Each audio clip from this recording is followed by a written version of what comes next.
Tábula Rasa, um bate-papo de vivências a favor do conhecimento contra o etarismo e a serviço de recomeços. Olá, bem-vindo, bem-vinda. É um prazer ter você aqui comigo. Com muita alegria, hoje nós vamos falar de um tema muito importante, que é a importância das alianças, principalmente as alianças que têm propósitos comuns. Então fica ligado que nós vamos começar agora.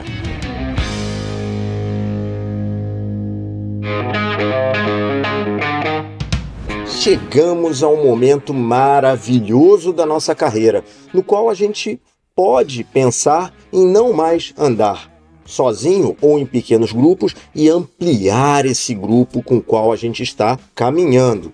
É a hora de juntar a boa reputação individual à boa reputação coletiva. É essa a arte de mover montanhas e remover barreiras antes intransponíveis. Essa lei da atração 360 graus para todos os aliados que nos cercam, que faz exatamente essa sincronicidade jogar a nosso favor. São testes, principalmente de afinidades, visões, valores e interesses comuns, que faz com que essa magia aconteça.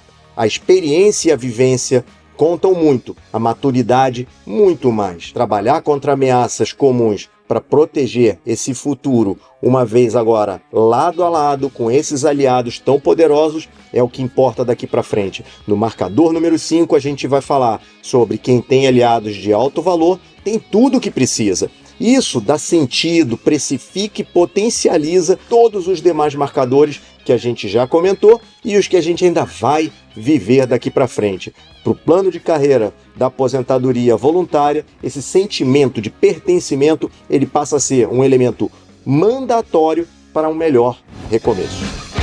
De fato, o mar não tá para peixe. As grandes economias continuam em queda e mais bolhas estouram. Ninguém se atreve a segurar essa faca que continua em queda livre. Diante dessa escassez de recursos, de ideias, a competência passa a ser medida exatamente pela velocidade de se adaptar a essa realidade. E que melhor recurso para ajudar nessa velocidade de adaptação do que desenvolver e melhorar ainda mais os recursos locais. Nessa aliança estratégica local agora, a ordem é namorar para casar. Na tempestade, até os animais mais selvagens buscam aproximação para sobreviver. Já dizia um grande amigo e mentor que eu tive nessa fase. O consenso para a sobrevivência, nesse momento, foi tornar a grama do bairro mais verde. Não somente a sua grama que poderia fazer diferença, porque estava tão ruim a situação que todos tinham que mostrar que implementaram melhores práticas para poder todos juntos virarem a página e seguir adiante. O aval nos planos, ele só vai ser aceito se os detentores de credibilidade, respeito e influência se colocarem o fio do bigode deles nesse plano que foi desenvolvido. Então, vem a campo novamente uma seleção de talentos clássicos e revisa, critica, ajuda e suporta esses planos para que finalmente sigam adiante e possam ter mais oportunidades e chances de êxito. Para fechar então esse plano com chave de ouro, só faltava uma coisa: um plano para vender mais ou reconquistar esses clientes, esses mercados, essas demandas que estavam tão arranhadas e fragilizadas. Então, nessa fase de recuperação, descobre-se que vender realmente dá trabalho e que esse trabalho passa exatamente por se reinventar, se atualizar. Um dos conceitos básicos do marketing era o famoso conceito dos 4 P's: preço, produto, posicionamento e promoção, desenvolvido pelo Jeremy McCarthy em 1978. Só que ele precisava ser atualizado, ou melhor, até reescrito para o século XXI. Então o que se faz? Novamente, os talentos júniors e sêniors têm que ir a campo, têm que tirar o bumbum da cadeira e ouvir o senhor cliente. Nesse processo, escolhe-se então os talentos que gostavam muito de lidar com pessoas, de lidar com gente. Eles deveriam apresentar aptidões como curiosidade por relações novas, desenvolver essas relações, esses vínculos e ouvir atentamente essas histórias pessoais, gerar empatia com essas histórias pessoais. Só assim era possível trazer esse conhecimento qualitativo para dentro do conhecimento empresarial novamente e desenvolver os conceitos que estariam mais alinhados com aquilo que esse aliado de maior poder estava exigindo nesse momento, que era exatamente ser valorizado e ter suas preferências respeitadas. Nesse início, então, da era do cliente no centro, praticamente todo mundo começa a desenvolver e avaliar a experiência do cliente. Esse passa a ser o novo normal. Então, conforme na sabedoria dos povos ancestrais, sempre se acreditava que cliente satisfeito volta sempre e recomenda, o talento júnior junto com o talento sênior redescobre que isso daí é verdade mais uma vez. O jogo segue e com esse elemento das alianças estratégicas locais, as regras do jogo precisam ser lembradas, precisam, em alguns casos, serem aprimoradas. Então, coisas como, por exemplo, práticas anticoncorrenciais, espionagem, abuso de poder econômico eram punidas com rigor e todo mundo deveria observar atentamente e seguir à risca os códigos de defesa e proteção do consumidor. O árbitro desse VAR estava muito atenta, então reguladores institucionais como CAD, CVM, Banco Central e Procon estavam ali para atuar prontamente, não só instruindo, regulando, fiscalizando, mas também punindo em várias situações. Vale somente, nesse momento, o que está escrito. Então, usar e abusar das autorregulações que as associações, as câmaras patronais começaram a desenvolver, os códigos de ética, os manuais de melhores práticas, padronizar a classificação de informação. Então, nessa época, para não ter dúvida, muitas empresas começaram a classificar, junto com seus colaboradores, o que era material que poderia ser compartilhado, o que não era confidencial, o que seria de uso restrito, o que seria de uso somente interno, para exatamente organizar essa coisa do benchmarking. Lembrando, o segredo está no como e não no que é feito e entregue dentro dos produtos e serviços que são oferecidos por uma companhia, por um profissional. Uma vez que os aliados já estão selecionados e estão reunidos, é importante definir certos protocolos, como alinhamento e transparência de informação, tempos e recursos que estão disponíveis. Isolar os problemas que são comuns a todos, aterrissar expectativas e priorizar os benefícios que todos vão ter, os benefícios gerais de uma ação bem coordenada e principalmente colaborativa. Evitar confrontar os indivíduos, porque nesse momento eles vão tender a fazer promessas que não podem cumprir e lançar cortinas de fumaça, tirando o foco do tema principal. Então, nesse momento, não vale pressionar. Tem que deixar todo mundo processar as informações no seu devido tempo. O combinado não sai caro. Não existem favores ou almoços grátis. Tudo tem um preço conhecido e deve ser aceito por todos, porque no final das contas só vai sair barato se todos pagarem igualmente as suas partes. Já dizia um ditado popular muito sábio nessa época: de onde a gente menos espera que venha uma solução, é de lá que não vem absolutamente nada. Quem só estava a seu lado por mera ganância não lhe estenderá a mão no momento que a gente mais precisa. Na dificuldade é que a peneira da aliança ela vai funcionar. E quais são os elementos que a gente precisa colocar nessa peneira para exatamente separar aqueles aliados que a gente quer juntar à nossa reputação? Primeiro, respeito a limites éticos e de conflitos de interesse. Esse é extremamente importante porque transparência e honestidade em relação às regras do jogo são exatamente valores, atributos que a gente quer unir as forças para poder seguir adiante de uma maneira mais de longo prazo. Atenção e compromisso. Isso se resume simplesmente a missão dada, missão cumprida. Não podemos em nenhum momento ter dúvidas de que o aliado ou a nossa promessa vai ser incumprida ou atrasada em algum momento. Nós contamos com o aliado e o aliado conta conosco. Muito cuidado. Os aliados com segundas intenções fazem promessas geralmente exageradas, fúteis e sedutoras. Mostram muito sobre esse valor individual com o qual a gente não quer se unir. Exatamente esses falastrões que muitas vezes estão lá só por ganância. Em termos pessoais, mesmo assim, a gente vê profissionais que querem trilhar a jornada como um herói solitário. É uma aprovação, é um teste, na verdade, que a carreira nos impõe, que pode ser exatamente o maior erro da nossa carreira presente e futura, a carreira do aposentado recomeço. O alerta dos mentores, então, nesse momento, é que os méritos são sempre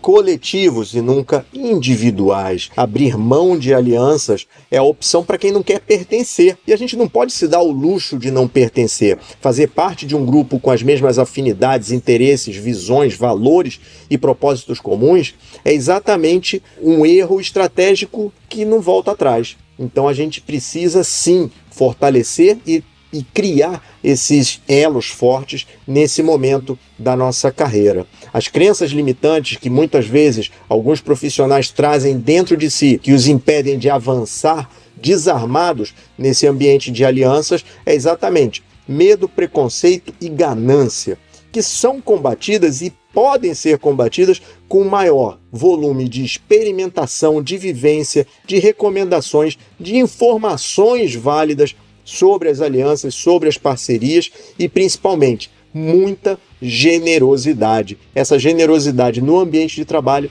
não pode faltar.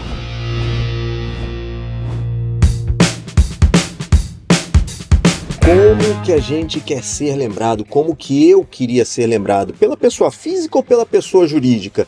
Esse é exatamente o momento de mostrar a nossa marca pessoal, quem nós somos, que nós não somos somente o corpo, ou seja, o hardware trabalhando sem parar, com saúde e disposição, nem só o software, o conhecimento, toda a técnica que nós aplicamos em prol do nosso trabalho, mas também nós somos o people, exatamente os vínculos, os relacionamentos, emoções e sentimentos que colocamos positivamente e generosamente a serviço dessa comunidade que a gente cria. Uma boa construção desse fator de inserção e reconhecimento, ele vai facilitar muito a carreira, não só profissional, como também do aposentado voluntário. Lembra que esse é um fator extremamente importante. E como nenhum de nós quer terminar como um herói solitário, vivendo num eterno exílio social, impedido de usufruir de todos os outros elementos, de todas as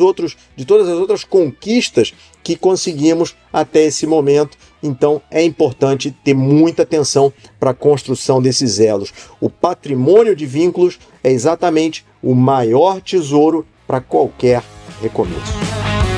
Vamos combinar uma coisa: aliados também são pessoas de carne e osso, por mais que tenha uma pessoa jurídica sempre por trás dessa entidade. Os vínculos par ao par tornam-se elos muito fortes, mais até do que o negócio ao negócio. Amizade, sim, pode. Intimidade, não. A prudência indica que, onde há intimidade, pode haver algum conflito de interesse. Então, pelo menos enquanto perdure a relação profissional, ela prevalece, então diminui um pouco essa intimidade. Onde há confiança, também segredos e confidências podem trazer um problema adicional que precisamos saber como lidar, como manejar esse tipo de situação. Portanto, muita cautela. A ajuda vai até o limite de não prejudicar nem a si próprio e nem a terceiros que podem estar envolvidos aí nesse momento. Nossos aliados são indivíduos que têm características um pouco diferentes das nossas, como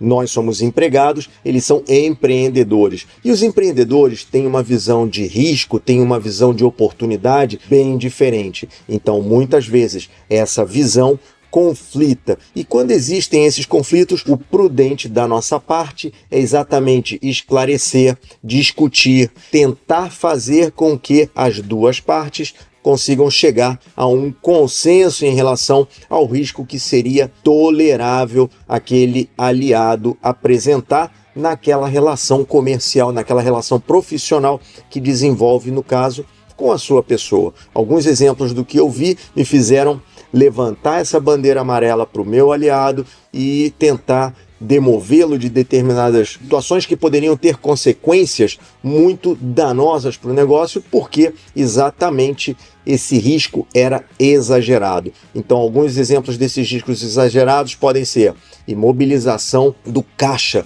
da empresa. O que eu quero dizer com isso daí? Simplesmente o dinheiro que está disponível para pagar contas de curto prazo, ele é drenado para fora da empresa para mover um negócio que só vai dar resultado no longo prazo. Esse descasamento entre curto prazo e longo prazo, ou seja, eu não tenho dinheiro para pagar minhas contas no curto prazo, pode levar a uma situação de inadimplência, pode levar a uma situação de insolvência desse meu aliado. Brigas familiares. Essas brigas familiares, muitas vezes, elas são originárias de uma situação de sucessão, de uma situação de conflito de gestão, de uma situação de disputa de poder, e isso daí sempre acaba mal e estoura para o lado do mais fraco. Adivinha quem é? Nesse aspecto, existem inclusive instituições, existem organismos, existem consultores externos que podem ajudar a tentar arrumar essa casa um pouco melhor para que a convivência entre os familiares possa ser profissional e levar a empresa a um outro patamar de gestão profissionalizada e não somente uma gestão tradicionalmente familiar. Uma carreira política que alguns se sentem tentados a ingressar pode sugar aí, no caso, não só o foco, como os interesses dessa pessoa em relação às suas ambições políticas e, consequentemente, afetar a relação entre a empresa e o seu aliado, entre a sua pessoa física e a pessoa física do aliado. Convém também tratar essa questão com muito tato. Crescimento alavancado por dívidas. Quando se dá um salto maior do que a perna, o que acontece? A gente tropeça e cai. E não é diferente também com um aliado que, muitas vezes, tentado por uma oportunidade de curto prazo, entra em dívidas, tomando um risco muito grande, um planejamento muitas vezes muito frágil, muito arriscado em relação a uma exposição aos acasos que podem acontecer e, consequentemente, dívida tem que pagar, se não paga, perde tudo. Quebrar a regra do jogo. Essa daí pode ser uma consequência de todas as demais, mas de todas as formas não é nem um pouco bonito de se ver, nem se deve assistir calado um aliado enveredar por uma quebra de regra de jogo, porque isso daí, para nós, pode trazer impactos e danos reputacionais à imagem, não só à nossa reputação, como também da empresa que representamos, e os aliados também devem se preservar em relação a isso daí, porque estamos construindo relações fortes e elos, vínculos de longo prazo. Quando o ambiente de negócios ele começa a ser tomado por muitas ameaças, riscos e incertezas, como que eu devo atuar? O que eu posso fazer para ajudar? O que é esperado de um bom aliado? Toda ajuda espontânea nesse momento, ela sempre vai ser muito bem recebida e valorizada pelo nosso parceiro. Então é hora de arregaçar as mangas e usar tudo aquilo que a gente pode fazer para exatamente dar ao nosso aliado demonstrações de que a gente realmente se importa com ele. Vamos revisar então o que a gente já tem na nossa bagagem que pode compartilhar, que pode doar, que pode fazer de melhor pelo nosso aliado. Vamos lá. Compartilhar vivência e conhecimentos práticos relevantes. Negociar e flexibilizar exigências acessórias que podem estar ao nosso alcance fazê-lo para dar o tempo de ajuste que esse aliado precisa nesse momento. Aliviar condições que melhorem o fluxo de caixa. Ativar, educar. Atuar em conjunto para melhorar e atualizar produtos e serviços, tornando esse aliado mais forte, para o ambiente competitivo que ele está vivendo naquele momento, agregar informações e análises de dados mais robustas. Isso faz com que possa ser tomadas ações mais assertivas e eficazes para aquele problema, para aquele momento, para aquela situação específica. Suportar a elaboração de planos de contingência para situações adversas que aquele aliado não está visualizando naquele momento. Diminuir pressão pessoal e focar no negócio. Muitas vezes esse distanciamento, essa frustração que o nosso aliado está demonstrando, pode ser simplesmente dizendo para nós: eu sou humano e eu preciso de um aliado que me ofereça um ombro e me traga de volta para o foco do meu ambiente de negócio. Capacitar para identificar e monitorar riscos de fraudes. Não esqueçamos,